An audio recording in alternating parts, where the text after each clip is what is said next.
అసెన్షన్కి అందరికీ స్వాగతం. మనం ప్రతివారం sisterhood of the rose book నుంచి ఒక్కొక్క చాప్టర్ తెలుసుకుంటున్నాం. ఈరోజు 3rd చాప్టర్ అయిన క్యాథరిన్ గురించి తెలుసుకుందాం. అసలు క్యాథరిన్ ఎవరు, ఆమె సిస్టర్హుడ్ ఆఫ్ ద రోజ్లో ఎందుకు ఉన్నది, ఆమెకి దీనికి సంబంధం ఏంటనే విషయాన్ని ఇప్పుడు చూద్దాం. క్యాథరిన్ బ్రిటన్లోని మార్కస్ అనే ఉన్నత కులీన వర్గానికి చెందిన ఒక యోధుడి భార్య అన్నమాట. ఆమె జీవితం రహస్యమయం. అది కేవలం ఆమెను పెంచిన అమ్మమ్మకే తెలుసు. రహస్యమయం అని ఎందుకు అంటున్నామంటే, పైకి సామాన్యమైన అమ్మాయిలానే కనిపించినప్పటికీ తనలో ఎన్నో ఒక యూనిక్ క్వాలిటీస్ అనేవి ఉన్నాయన్నమాట. ఎందుకు వాళ్ళ అమ్మమ్మకు తెలుసు అంటే, ఆమె తనకి ఎన్నో మిస్టరీస్ని, అలాగే ఎన్నో విషయాలని, పాత పద్ధతులని ఇవన్నీ కూడా నేర్పిస్తుంది, తనకి మంచి శిక్షణనిస్తుంది. వాళ్ళ అమ్మమ్మ పురాతనమైన సెల్టిక్ రేస్కి చెందిన ఆమె క్యాథరిన్కి గాడెస్ ఎనర్జీస్ని ఎలా యాంకర్ చేయాలి అనే పద్ధతుల్ని నేర్పించింది. అలాగే వాళ్ళ అమ్మమ్మకు కూడా ఎన్నో శక్తులు ఉండేవి. ఆమెని సామాన్య ప్రజలు చూసి మంత్రగత్తె అని అనుకుండేవాళ్ళట. జనరల్గా మనకు తెలియని విషయం ఎవరైనా చేస్తుంటే అందులో ఏదో ఒక మిస్టరీ ఉంది, రహస్యం ఉంది అని మనం అనుకుంటూ ఉంటాం. కానీ యాక్చువల్గా వాళ్ళు చేసేది ఏంటంటే, గాడెస్ ఎనర్జీస్ని యాంకర్ చేస్తూ వాళ్ళ యొక్క సాధనలు చేయడం ద్వారా ప్రకృతి శక్తులను కూడా వాళ్ళంతా కూడా చక్కగా సంపాదించుకుంటారు, వాటి మీద పట్టు సంపాదించుకుంటారు. కాబట్టి వాళ్ళు ఏం చేస్తారంటే, అందరికీ ఉపయోగపడేలాగా ఆ ఎనర్జీస్ని ఉపయోగిస్తారు. మనం 2nd చాప్టర్లో కూడా చూసాం. జీసస్ యొక్క ఇన్నర్ గ్రూప్లో కొంతమంది ప్రీస్టెస్ వాళ్ళందరూ ఉంటారు, మేరీ మెగ్డలిన్ కానీ అందరూ. వాళ్ళందరూ జీసస్కి చక్కగా ఒక డివైన్ ఫెమినైన్ ఎనర్జీస్ని ఇస్తూ ఉంటారు. అలాగే అక్కడ కూడా వాళ్ళు కొన్ని ప్రకృతి శక్తులను ఉపయోగిస్తూ ఉండేవాళ్ళు. ఇవన్నీ సామాన్య ప్రజలకి తెలియదు కాబట్టి వాళ్ళు వీళ్ళేదో మంత్రగత్తెలు అని చెప్పి వాళ్ళ మీద ఒక నెగటివ్ ముద్రని వేసేవారు. అలాగే మనం ఈ కాలంలో చూస్తే మేడం బ్లావెట్స్కి, ఆవిడకి కూడా ఎన్నో అతీంద్రియ శక్తులు అనేవి ఉండేవి. అంటే మనకు కనిపించనివి, మామూలు ఈ సహజ కళ్ళకి కనిపించనివి ఎన్నిటినో ఆమె మాస్టర్స్ని తన విజన్స్తో చూసేది. అందుకని అవన్నీ చెప్తే ఆమె పిచ్చిదని, లేకపోతే ఆమెకి దయ్యం పట్టిందని కూడా ఆమె అందరూ అనుకుండేవాళ్ళు. సో అలా మనకి తెలియని దాన్ని మనం ఒక నెగిటివ్ ముద్ర వేసేస్తాం. ఈ క్యాథరిన్ విషయానికి వస్తే, ఈమెకి 3 ఏళ్ళు ఉన్నప్పుడు ఆమె తల్లి ఒక పిల్లవాడికి జన్మనిచ్చి చనిపోతుంది. క్యాథరిన్, ఆమె తమ్ముడు చార్లెస్ కొంతకాలం వాళ్ళ అమ్మమ్మ దగ్గరే పెరిగి, తర్వాత చార్లెస్ వాళ్ళ తండ్రి దగ్గరే ఉంటాడు. క్యాథరిన్ మాత్రం అమ్మమ్మ దగ్గరే ఉండిపోతుంది. క్యాథరిన్కి ఆమె మూలికల గురించి, అలాగే గాడెస్ ఎనర్జీస్ని యాంకర్ ఎలా చేయాలి ఇవన్నీ నేర్పించడంతో పాటు తన అందచందాలను ఉపయోగించి ఎలా ఆకట్టుకోవాలి, ఎలా మంత్రముగ్ధుల్ని చేయాలి, అలాగే తను తాను రక్షించుకుంటూ ఎవరికి అర్పించుకోకుండా ఎలా ఉండాలి అనేది కూడా నేర్పిస్తుంది. దానివల్ల ఆమె యుక్త వయసు వచ్చేసరికి కింగ్ ఫిలిప్ II ఆస్థానంలో ఉన్న ఎంతోమంది మగవాళ్లను ఆమె ఆకర్షించగలిగింది. క్యాథరిన్ వాళ్ళ అమ్మమ్మ తీసుకున్న శ్రద్ధ కారణంగా, ఆమె అందించిన జ్ఞానం కారణంగా బాహ్యంగా అందంగా ఎదిగి అంతర్గతంగా కూడా ఎంతో శక్తివంతంగా ఉంటుంది క్యాథరిన్. అలాగే ఆమెకి పోషకాహారం గురించి, దేవతా శక్తిని ఆకర్షించే కళలు, ప్రత్యేకమైన కళల గురించి కూడా వాళ్ళ అమ్మమ్మ నేర్పిస్తుంది. క్యాథరిన్ కోసం ఆమె ఎంతో ఒక ఉన్నత స్థితి, అధికారం గల జీవితం ఉండాలని వాళ్ళ అమ్మమ్మ కోరుకునేదిట. ఎందుకంటే సమాజంలో దిగువ స్థాయి వాళ్ళల్లో కంటే ఉన్నత స్థాయి వాళ్ళల్లో ముఖ్యమైన మార్పుల్ని కనుక తీసుకువస్తే సమాజంలో కూడా మార్పులు తీసుకురావడం తేలిగ్గా జరిగిపోతుందని ఆమె అభిప్రాయం. అందుకని క్యాథరిన్కి ఇవన్నీ నేర్పించి ఒక ఉన్నతమైన వంశంలో ఉన్న వాళ్ళకిచ్చి పెళ్లి చేయాలని అనుకుంటుంది. క్యాథరిన్ చక్కగా చదువుకుంటుంది. అలాగే ఆమె తన అమ్మమ్మ దగ్గర మాత్రమే కాకుండా వాళ్ళ ఇంటికి వాళ్ళ అమ్మమ్మ కోసం ఎంతో మంది గురువులు వచ్చేవాళ్ళు, వాళ్ళ దగ్గర కూడా ఆమె నేర్చుకుండేది. ఆమెకు ఒక పాఠం నేర్చుకోవడానికి ఎంత సమయం పడుతుందో అంతకాలం వాళ్ళు ఉండి నేర్పించి వెళ్ళిపోయేవాళ్ళు. ఈ విధంగా ఆ సమయంలో ఆమెకు తన డెస్టినీ ఏంటి అంటే గమ్యం ఏంటి అని తెలియకపోయినా కూడా ఆమె గమ్యం తెలిసిన ఎంతోమంది ఆధ్యాత్మికవేత్తలు, గురువులు క్యాథరిన్కి చక్కటి శిక్షణనిచ్చారు. మనకు కూడా మనం ధ్యానంలోకి వచ్చిన తర్వాత కానీ మనం యూనివర్స్తో కనెక్ట్ అయినప్పుడు ఎంతోమంది దగ్గర నుంచి మనకి ఎన్నో మెసేజెస్, ఎంతో జ్ఞానం లభిస్తూ ఉంటుంది. అది ఏదో ఒక రోజు మనకి చక్కగా ఉపయోగపడుతూ ఉంటుంది. ఆ టైంలో మనకి జ్ఞానం దేనికి ఉపయోగపడుతుంది అనేది అర్థం కాకపోవచ్చు, కానీ ఫ్యూచర్లో తప్పకుండా మనకి ఎంతో ఉపయోగపడుతుంది. అలా క్యాథరిన్ 17 సంవత్సరాల వయసు వచ్చేసరికి లూయిస్ 7 రాజు ఆస్థానంలోకి పంపించబడింది. అక్కడ ఆమె రాజుగారి భార్య అయిన క్వీన్ ఎడలేకి సేవలు అందిస్తుండేది. ఆ రాణికి ఎన్నో ఏళ్ల పట్టి కూడా తలనొప్పి, బాధ ఉంటుండేది. క్యాథరిన్ దాన్ని హీల్ చేయడానికి ఆమె దగ్గరకు వెళ్ళేది. ఆమెకి ఎన్నో మూలికలతో కషాయం తయారు చేసి ఆమెను ఎన్నో అనారోగ్యాల బారి నుండి కూడా కాపాడింది. అలా ఆమె క్వీన్ ఎడలే యొక్క మెప్పును పొందింది.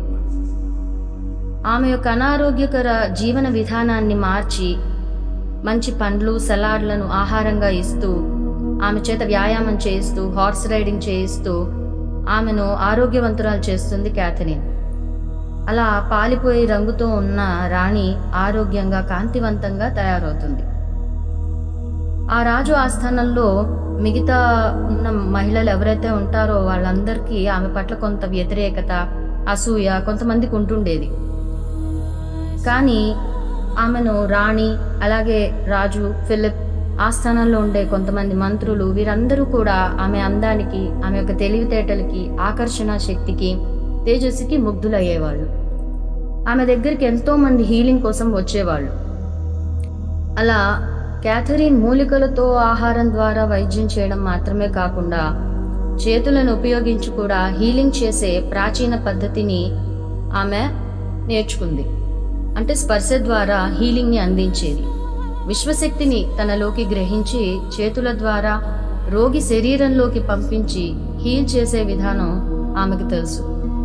ఆమెను చూసి అసూయపడేవారు ఈమెని కూడా మంత్రగత్తె అని అనుకునేవాళ్ళు. కానీ రాణి ఎడలే మాత్రం ఈమెను ఒక ఏంజిల్గా పిలిచేది, అంటే దేవదూత. ఎందుకంటే ఆమెకి ఎంతో హీల్ చేసింది కాబట్టి. క్యాథరిన్కి 20 ఏళ్ళు వచ్చేసరికి ఎంతోమంది పెళ్ళైన వాళ్ళు కాని వాళ్ళు ఆమెను పొందాలని కోరుకునేవాళ్ళు. కానీ క్యాథరిన్ గై అనే వ్యక్తిని తన భర్తగా ఎంచుకుంటుంది. అతడు ఆమెకి దూరంగా ఉంటుండేవాడు. ఇలా ఎందుకుంటున్నాడో ఆమెకి మొదట్లో అర్థమయ్యేది కాదు. కానీ తర్వాత తెలిసింది ఏమిటంటే అతడు కూడా ఆధ్యాత్మిక గురువుల దగ్గర శిక్షణ పొందాడని, అతడు కూడా ఎన్నో మిస్టరీస్ని వాళ్ళ నుంచి నేర్చుకున్నాడని, తను చేసే పనులన్నీ కూడా అతడికి తెలుసునని గ్రహించి ఆనందపడుతుంది.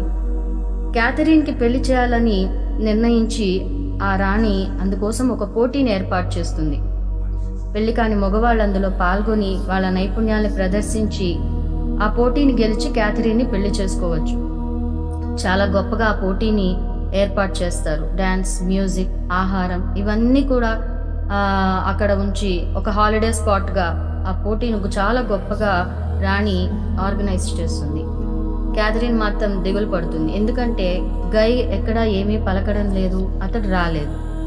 మరి పోటీలో ఎవరు గెలిస్తే వాళ్ళని పెళ్లి చేసుకోవాల్సి వస్తుందేమో అని బాధపడుతుంది. చివరికి పోటీ రోజు రానే వచ్చింది. 30 మంది యోధులు, రాజకుటుంబానికి ఉన్నతమైన వంశాల్లోని వాళ్ళు అందులో పాల్గొన్నారు. ఆమె నిరాశతో పోటీలను చూస్తూ ఉండిపోయింది. చివరకు 4 మాత్రమే మిగిలారు. మిగతా వాళ్ళందరూ కూడా ఎలిమినేట్ అయిపోయారు. ఒక సుదీర్ఘమైన విరామ సమయాన్ని, బ్రేక్ని ఆ పోటీల్లో ఇచ్చారు. అందరూ తింటూ తాగుతూ బాగా ఎంజాయ్ చేస్తున్నారు. అప్పుడు పోటీకి చూడ్డానికి వచ్చిన ఆ గుంపులో కలకలం మొదలవుతుంది. నల్లటి గుర్రం మీద ఒక వీరుడు పోటీ జరిగే స్థలానికి వస్తాడు. అతడు ఆర్మర్, హెల్మెట్ ఇవన్నీ ధరించి వస్తాడు. అతడెవరో వాళ్ళెవరికీ అర్థం కాలేదు. ఇతడు ఇంతకు ముందు పోటీల్లో పాల్గొనలేదు. కానీ అతడి కోటు మీద ఉన్న గుర్తును చూసి క్యాథరిన్ గుర్తుపట్టి ఆమె ఒళ్ళు పులకరిస్తుంది. అతడే గై.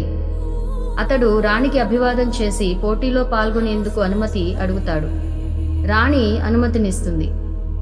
క్యాథరిన్ తన నడుముకున్న గోల్డెన్ స్కార్ఫ్ని గైకి ఇస్తుంది. అది అతను తన ఎడమ భుజానికి కట్టుకొని పోటీలో దిగుతాడు. 4 యోధుల మధ్య జరిగిన పోటీలో కేవలం ఇక 2 మాత్రమే మిగులుతారు. ఒకరు గై, రెండవ వారు ఎడ్వర్డ్. ఈ ఎడ్వర్డ్ చెడ్డ స్వభావం కలవాడు, తగాదాల కోరు, తాగుబోతు. వీళ్ళిద్దరూ పోటాపోటీగా కలయపడతారు. ఒకసారి ఎడ్వర్డ్ గాయపడితే ఈసారి గై గాయపడతాడు. పోటీని చూసే ప్రేక్షకులందరూ కూడా నిరాశతో అరుస్తుంటారు. క్యాథరిన్ పోటీ జరిగే రంగస్థలానికి పరిగెత్తుకు వచ్చి గాయపడి లేవలేని స్థితిలో ఉన్న గైని చూసి ఆవేదనతో అతని ముఖానికున్న మాస్క్ను తీసివేస్తుంది. వారిద్దరూ చూసుకున్న ఆ చూపులు వారి మధ్య ఒక శాశ్వతమైన ప్రేమ బంధాన్ని ఏర్పరుస్తాయి. ఆమె తన చేతుల నుండి హీలింగ్ ఎనర్జీస్ గైలోకి ప్రవేశిస్తున్నట్లు అనుభూతి చెందుతుంది. అంటే అతనికి హీలింగ్ ఎనర్జీస్ని ఇస్తుంది. అలా అతన్ని స్వస్థత పరుస్తుంది. గై ఒక కను సైగతో లేచి నుంచోవడానికి తనకు సహాయం చేయమని అడుగుతాడు. గుర్రం శబ్దం విని ఎడ్వర్డ్ వస్తున్నాడని గ్రహించి క్యాథరిన్ పక్కకు వెళ్ళిపోతుంది. గై తన కత్తి తీసుకుని తిరిగి పోటీకి సిద్ధపడతాడు. ఈసారి ఎడ్వర్డ్ మీద అతను పట్టు సాధించి అతన్ని ఓడిస్తాడు. కానీ నిస్సహాయంగా పడి ఉన్న శత్రువుని యుద్ధంలో కానీ అలాగే తాను రక్షించుకోవడానికి తప్ప కోపంతోనో పగతోనో చంపకూడదని అతను నేర్చుకుంటాడు గురువుల దగ్గర. అది గుర్తు తెచ్చుకొని ఎడ్వర్డ్ని చంపకుండా వదిలేస్తాడు. అతడిని అలా వదిలేసినందుకు గై తర్వాత బాధపడాల్సి వస్తుంది. రాజు గైని విజేతగా ప్రకటిస్తాడు. అలా గై, క్యాథరిన్ గుర్రం ఎక్కి ప్రేక్షకుల హర్షధ్వానాల మధ్య వారిద్దరూ ఆ పోటీ స్థలం నుండి బయలుదేరి ఆ ఊరి పొలిమేరలో ఉన్న క్లేర్ సెంటియంట్ ఎస్టేట్స్, అంటే అది గై యొక్క ప్యాలెస్ అన్నమాట, వాళ్ళ పేరెంట్స్ ఉండే ప్యాలెస్, అక్కడికి వెళ్తారు. క్యాథరిన్ని తన తల్లిదండ్రులకు చూపించి నేను ఈమెని పెళ్లి చేసుకోబోతున్నానని చెప్తాడు గై. పెళ్లికి కావలసిన ఏర్పాట్లను చూసుకోవడానికి వెళ్ళిపోతాడు. గై తల్లిదండ్రులు క్యాథరిన్ వంశం గురించి విచారించి తెలుసుకొని ఆమె వంశం సమాజంలో తక్కువ స్థాయికి, అంటే వాళ్ళకంటే తక్కువ స్థాయికి చెందినదని తెలుసుకొని మరి బంధువులకి, ఫ్రెండ్స్కి, మరి సమాజంలో వాళ్ళకి ఏం చెప్పాలా అని ఆలోచిస్తూ భయపడుతూ ఉంటారు. కానీ ఆమె అందం, ఆమె మృదు స్వభావం, వినయం, అంతర్గత శక్తిని చూసి కాదనలేక తమ కొడుకు గైకి ఎదురు చెప్పిన ఉపయోగం లేదని గ్రహించి వాళ్ళు పెళ్లికి ఒప్పుకుంటారు. క్యాథరిన్ని బాగా అలంకరించిన ఒక గదిలో కూర్చోపెడతారు. అక్కడ ఆమె కాసేపు కళ్ళు మూసుకొని తన ఆలోచనలను సమీకరించుకుంటూ కూర్చుండిపోతుంది. తర్వాత స్నానం చేసి చక్కగా ఒక అందమైన గౌన్ని వేసుకొని చక్కగా అలంకరించుకొని ఆమె ఆ గది మధ్యలో మౌనంగా నుంచొని తన అంతర్గత శక్తిని, భావోద్వేగాలను పోగు చేసుకుంటూ ఉంటుంది. అంటే మనం మెడిటేషన్ చేస్తాం కదా ఏదైనా ఒక పని చేసే ముందు, అలా తను కూడా కాసేపు తన శక్తిని అన్నిటినీ సమీకరించుకుంటూ తను అలా కాసేపు ధ్యానంలో నుంచొని ఉంటుంది. అలా సిద్ధమయ్యి ఆమె మెట్లుది కిందకి వస్తుంటే ఆ పెద్ద హాల్ అంతా కూడా ఒక విద్యుత్ శక్తి లాంటి శక్తితో నిండిపోతుంది. అక్కడ ఉన్న వారందరూ కూడా ఆమె అందానికి, ఆకర్షణకి ఆశ్చర్యపోతూ అలా చూస్తూ ఉండిపోతారు. గై, అతని తల్లిదండ్రులు, బంధువులు, అక్కడికి వచ్చిన వారందరూ కూడా మాటలు రాక గుడ్లప్పగిచ్చి చూస్తూ ఉండిపోతారు. వాళ్ళందరూ కూడా క్యాథరిన్ని ఒప్పుకొని యాక్సెప్ట్ చేస్తారు. ఆ తర్వాత రోజు వాళ్ళు సింపుల్గా చర్చిలో పెళ్లి చేసుకుంటారు. ఆ తర్వాత వాళ్ళు పక్కనే ఉన్న అడవిలోకి వెళ్ళి అన్ని వసతులు ఉన్న ఒక చిన్న కాటేజ్లో తమ ఏకాంత సమయాన్ని గడుపుతారు. అన్ని స్థాయిల్లో వాళ్ళు ఒకరినొకరు అర్థం చేసుకుంటారు. ఎన్నో జన్మల నుండి వారిద్దరూ కలిసి ఉన్నట్టు, వారి మధ్య ఉన్న ప్రేమ వారి ఉనికిలో ఒక భాగమని వారి ఇంట్యూషన్ వాళ్ళకి చెప్తూ ఉంటుంది. అలా ఎన్నో అద్భుతమైన క్షణాలను వాళ్ళ 9 రోజులు అనుభవిస్తుంటారు. 10వ రోజు పొద్దున్నే ఒక దూత వచ్చి ఇంటికి తిరిగి రావాలనే సందేశాన్ని ఇస్తాడు. తమ బాధ్యతలను ఎరిగిన వాళ్ళిద్దరూ కూడా అయిష్టంగానే గుర్రాలనెక్కి బయలుదేరుతారు. ఎందుకంటే గై తండ్రి తీవ్రంగా అనారోగ్యం పాలవుతాడు. డాక్టర్లు అందరూ కూడా అతడు ఇంకా బతకడని చెప్తారు. 10 రోజుల క్రితం ఆరోగ్యంగా ఉన్న అతడు ఇప్పుడు ఇలా ఎందుకు కృషించిపోయి ఉంటాడు అనేది వాళ్ళిద్దరికీ అర్థం కాదనమాట. కానీ క్యాథరిన్ చూడగానే అతడికి విషం ఇవ్వబడింది అని అర్థం చేసుకుంటుంది. గైని హీలింగ్ ఎనర్జీస్ ఆయనకు పంపించమని చెప్పి క్యాథరిన్ డిస్పెన్సరీకి వెళ్ళి ఆ విషానికి విరుగుడుగా ఒక యాంటీడోట్ని తయారు చేస్తుంది. ఆయన మారిపోయిన రంగు, సిమ్టమ్స్ని గమనించి ఆ పాయిజన్ ఆర్సెనిక్ అయి ఉన్నట్లు అనుమానిస్తుంది. మరి దానికి విరుగుడుగా మందును తయారు చేసి కొన్ని మూలికలు, అలాగే స్వచ్ఛమైన నదీ జలాలు ఇవన్నీ కూడా కలిపి మందును చాలా హడావిడిగా తయారు చేస్తూ ఉంటుంది. ఆ సమయంలో ఆమెకు గై నుంచి ఒక ఇన్నర్ మెసేజ్ వస్తుందన్నమాట. అంటే వాళ్ళిద్దరూ టెలిపతి ద్వారా మాట్లాడుకుంటారు. అతని ప్రయత్నాలన్నీ విఫలమవుతున్నాయని, అతని తండ్రి ఊపిరి తీసుకోవడానికి కష్టపడుతున్నాడని మెసేజ్ పంపుతాడు గై. ఆమె అతని తండ్రికి, గైకి లవ్ ఎనర్జీస్ని ఆలోచన రూపంలోనే పంపుతూ ఉంటుంది. అలా ఆమె గబగబా ఒక యాంటీడోట్ని తీసుకొని ఆ గదికి వెళ్ళేసరికి వాళ్ళ మామగారు అన్కాన్షియస్గా పడిపోయి ఉంటాడు. ఆయన ఊపిరి కూడా తీసుకుండే స్టేజ్లో లేడనమాట.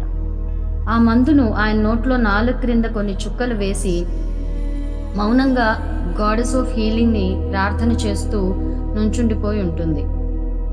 మనం ఏ మందైనా సరే నాలుక కింద వేస్తే అది బాడీలో తొందరగా ఇంకిపోతుంది. అలాగే ఏదైనా హార్ట్ ప్రాబ్లం ఉన్న వాళ్ళకు కూడా మందుని నాలుక కింద పెడతారు. అందుకే మనం పొద్దున్నే లేవంగానే చేసే పని బ్రష్ చేయడం.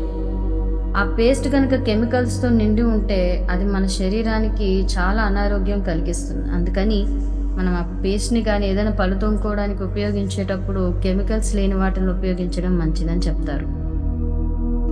అలా ఆమె గాడెస్ ఆఫ్ హీలింగ్ని ప్రార్థన చేస్తూ నిల్చున్నప్పుడు కొంచెం సేపు అవ్వంగానే అతడి కనురెప్పలు కదలడం స్టార్ట్ అవుతాయి అన్నమాట. అలాగే ఆయన శరీరం రంగు కూడా మారిపోతూ ఉన్నట్టు ఆమె గమనిస్తుంది. ఆయన చక్కగా శ్వాస తీసుకోగలుగుతాడు. కొంత సమయం తర్వాత మళ్ళీ ఇంకొక డోస్ ఇస్తుంది. ఆ మందు ఇచ్చిన తర్వాత ఆయన చక్కగా లేచి కూర్చొని మంచినీళ్ళు తాగుతాడు. అది చూసి గై, క్యాథరిన్ ఎంతో రిలాక్స్ ఫీల్ అవుతారు. క్యాథరిన్ తన గదికి వెళ్ళి ప్రశాంతంగా అంతరంలోకి ప్రయాణించి తన మానసిక శక్తులన్నిటినీ ఉపయోగించి ఆమె మామగారికి ఎవరు విషయం ఇచ్చారు అనే విషయాన్ని తెలుసుకోవాలని ప్రయత్నిస్తుంది. ఆ పని చేసింది ఆయన భార్య అన్న విషయాన్ని తెలుసుకొని ఆశ్చర్యపోతుంది. ఎందుకంటే గై తల్లి అయిన మెరియాన్ భర్త పట్ల నిజంగా ఎంతో ప్రేమతో ఉండేది. అలాంటి ఆమె ఎందుకు విషయం ఇచ్చిందనే విషయం ఆమెకి అర్థం కాదు. సో అది తెలుసుకోవాలనుకొని క్యాథరిన్ ఆమె ఉన్న రూమ్కి వెళ్ళి ఎంతో చాకచక్యంగా మాట్లాడి విచారించి ఆమె నుండి కారణం రాబడుతుంది. మ్యారీన్ ఏడుస్తూ ఇలా చెప్తుంది, ఇప్పుడు గైకి పెళ్ళైపోయింది కదా, నా భర్త తన బరువు బాధ్యతలను ఎక్కువగా కొడుక్కి అప్పగించి తన జీవితాన్ని చదువుకోవడంలో, రాసుకోవడంలో, అంతర్గత జ్ఞానాన్ని పెంపొందించుకోవడంలో గడుపుతాడు. ఆ విధంగా జీవిస్తే అందులో నా పాత్ర ఏమీ ఉండకపోవచ్చు. నా భర్త దగ్గర పనిచేస్తున్న ఒక ఆమె పట్ల ఆకర్షితుడవుతున్నాడని కూడా నేను గ్రహించాను. త్వరలో ఆమెను తన ప్రియురాలిగా స్వీకరించాలని అనుకుంటున్నాడని కూడా విన్నాను. కాబట్టి అతడు అనారోగ్యంతో నాపైనే అన్నిటికీ ఆధారపడేటట్లు చేయడానికి విషం ఇచ్చాను అని చెప్తుంది. ఈ విషయం చెప్పి మెరీన్ భయంతో క్యాథరిన్ కళ్ళల్లోకి చూస్తూ ఉంటుంది. అదే సమయానికి గై కూడా వస్తాడు. మెరీన్ ఇంకా ఇలా చెప్తుంది, నన్ను నమ్మండి, నేను నిజంగా ఆయన్ని చంపాలనుకోలేదు. కేవలం బలహీనంగా అలాగే అనారోగ్యకరంగా చేద్దామనుకున్నాను. కానీ ఆ విషం ఎంత పొటెన్సీలో ఇవ్వాలనే జ్ఞానం లేక అనుకున్న దానికంటే కూడా ఎక్కువ మోతాదులో ఇచ్చాను, దానివల్ల ఇది ప్రాణాంతకంగా మారింది అని చెప్తుంది. అలాగే నువ్వు ఆయన ఇంత త్వరగా ఎలా హీల్ చేశావు, అతని రోగాన్ని ఎలా నయం చేశావు అని కూడా ఆశ్చర్యంతో అడుగుతుంది. క్యాథరిన్ ఆమెకి ఇలా చెప్తుంది, సరే నేను మీకు చెప్తాను, మీకు అర్థమైతే సరే, లేకపోతే అర్థం చేసుకోవడం కష్టం అనిపిస్తే ఆపేయమని చెప్పండి అని ఆ రహస్యాన్ని ఇలా చెప్తుంది. కొన్ని శతాబ్దాల క్రితం పారాసెల్సస్ అనే ఒక తెలివిగల గ్రీక్ దేశస్థుడు ఉండేవాడు. ఆయన అనారోగ్యాలను నయం చేయడానికి ఏం ఉపయోగించేవాడంటే ఒక ఆలోచన అనమాట. ఆ ఒక ఆలోచనని వ్యాప్తి చేశాడు. అదేంటంటే ఏ రకమైన ఆలోచనతో మనం ఉంటామో దాన్ని జీవితంలో పొందుతాం. దీన్ని లైక్ అట్రాక్ట్స్ లైక్ అంటారు. అంటే లా ఆఫ్ అట్రాక్షన్ అన్నమాట. ఇది మనందరికీ తెలిసిందే, ఆకర్షణ సిద్ధాంతం. దాన్ని ఆయన ప్రోత్సహిస్తాడు. అలా ఖనిజాలను, మొక్కలను లేదా మూలికల యొక్క సారాన్ని అతి తక్కువ మోతాదులో తీసుకున్నప్పుడు అది శరీరంలో ఒక సూక్ష్మమైన ఒక మంచి రియాక్షన్ అంటే ప్రతిచర్యను కలిగించి రోగాన్ని నివారిస్తుంది అని కూడా కనుక్కున్నాడు. అంటే మన ప్రకృతిలో లభించే కొన్ని మొక్కలు, మూలికల్లో ఎంతో శక్తి దాగి ఉంటుంది. వాటిని మనం ఉపయోగించినప్పుడు మన శక్తి కూడా, బాడీలో శక్తి కూడా పెరుగుతుంది. అది అన్ని రోగాలను నివారిస్తుంది దానికి సంబంధించిన మూలిక వాడినప్పుడు. అలా ఈ ముఖ్యమైన శక్తి మన లోపలనే ఉండడమే కాకుండా మన చుట్టూ కూడా ఒక కాంతి గోళంగా ప్రకాశిస్తూ ఉంటుంది. ఆ గోళంలో ఎన్నో సహజ కిరణాలు అంటే రేస్ ఉంటూ ఉంటాయి అన్నమాట. అవి మనిషి కనుక ఏ ఊహలని లేదా ఏ ఆలోచనలని చేస్తూ ఉంటాడో దాన్ని బట్టి అతనికి ఆరోగ్యకరమైన లేదా అనారోగ్యకరమైన ప్రభావాలు కలుగుతూ ఉంటాయి. అంటే మనం మంచిగా పాజిటివ్గా ఆలోచించినప్పుడు మనం ఆరోగ్యంగా ఉంటాం. నెగటివ్ థాట్స్, వినాశకరమైన ఆలోచనలు ఉంటూ ఉంటే, లో ఫ్రీక్వెన్సీ థాట్స్లో ఉంటే మనం దానికి తగ్గట్టు రోగాలతో బాధపడుతూ ఉంటాం. అంటే ఇక్కడ మన ఆలోచనలే మన ఆరోగ్యాన్ని కలిగిస్తూ ఉంటాయి అని చెప్పారు.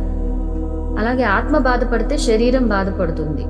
రోగికి ఈ ఔషధాలను తక్కువ మోతాదులో ఇవ్వడం ద్వారా హీలింగ్ అనేది జరుగుతుంది అనే విషయాల్ని క్యాథరిన్ మ్యారిన్కి చెప్తూ వెళ్తుంది. ఇది విని ఆమె నాకు ఒక్క ముక్క కూడా అర్థం కావట్లేదు అని చెప్పి ఆ సంభాషణను అక్కడితో కట్ చేసి ఆపేస్తుంది. ఎందుకంటే ఆమె ఉన్న స్టేజ్కి, ఆమె ఉన్న చైతన్యానికి ఈ క్యాథరిన్ చెప్పేది ఏది కూడా ఆమెకి అర్థం కావట్లేదన్నమాట. అందుకే ఎవరికి చైతన్య స్థాయిని బట్టి వాళ్ళకి జ్ఞానం అనేది ఇవ్వాలి. అందుకునేంత చైతన్య స్థాయి లేనప్పుడు వాళ్ళు దాన్ని నెగిటివ్గా తీసుకోవడమో లేకపోతే ఇదంతా కొట్టిపారేయడమో జరుగుతూ ఉంటుంది. అలా ఆమె ఆ సంభాషణను ఆపేసి ఒక పక్క తన భర్త చావుకు తాను కారణం కాలేదు అనుకుని రిలీఫ్ ఫీల్ అవుతూ ఉంటుంది. కానీ క్యాథరిన్ మీద కోపంగా కూడా ఉంటుంది. ఇవన్నీ చెప్పి నేను చాలా చెప్పేశానేమో అని చెప్పి భయపడి ఏడుస్తూ బయటికి వెళ్ళిపోతుంది. క్యాథరిన్, గై వీళ్ళిద్దరూ కూడా ఈ మ్యారీన్ విషయాన్ని ఎవరికీ చెప్పకూడదని నిర్ణయించుకుంటారు. కానీ ఆమె మిగిలిన జీవితానికి అక్కడ ఆమె జీవితం గడిపేటట్టు నిర్ణయిస్తారు. ఎందుకంటే ఎమోషనల్గా సమతుల్యతల్లో బ్యాలెన్స్డ్గా లేని మ్యారిన్ గైకి లేదా క్యాథరిన్కి ఆ పుట్టబోయే పిల్లలకి హాని కలిగిస్తుందని వాళ్ళు భావించి ఆమెను దూరంగా ఒక కాన్వెంట్లో ఉంచుతారు. అలాగే గై తండ్రి తొందరగానే కోలుకొని ఎక్కువ రోజులు అడవిలోని కాటేజ్లో గడుపుతూ ఉంటారు. ఒక సంవత్సరంలో క్యాథరిన్ టొబయాజ్ అనే కొడుకుకి జన్మనిస్తుంది. ఆ తర్వాత ఎలెన్ అనే కొడుకు, జర్మెన్ అనే కూతురు కూడా ఆమెకి కలుగుతారు. కూతురు పుట్టిన తర్వాత మళ్ళీ ప్రెగ్నెన్సీ రాకుండా తను ఒక ఫ్రెష్గా టీ తయారు చేసుకొని తాగేదట. అలాగే హీలింగ్ గురించి, శక్తి గురించి తన పిల్లలకి శిక్షణనిస్తూ ఉండేది. ఇలా చాలా ఏళ్ళు క్యాథరిన్, గై వాళ్ళ జీవితం ఎంతో ఆనందంగా గడిచిపోయింది. ఒకరోజు ఫిలిప్ II నుండి గైకి నెక్స్ట్ క్రూసేడ్లో పాల్గొనాలన్న పిలుపు వస్తుంది. అప్పుడు ఆ గై ఆ నెక్స్ట్ క్రూసేడ్లో పాల్గొనడానికి వెళ్తాడు. ఇలా జరుగుతూ వాళ్ళ జీవితం అద్భుతంగా సాగి ఉన్నప్పుడు ఒక బ్రేక్ అనేది వస్తుందన్నమాట. సో మనం నెక్స్ట్ క్లాస్లో అక్కడ ఏమైంది, ఎలా సిస్టర్హుడ్ ఆఫ్ ద రోజ్లోకి ఈ క్యాథరిన్ వచ్చింది, వీళ్ళందరితో ఎలా కలిసింది అనే విషయాన్ని నెక్స్ట్ క్లాస్లో చూద్దాం.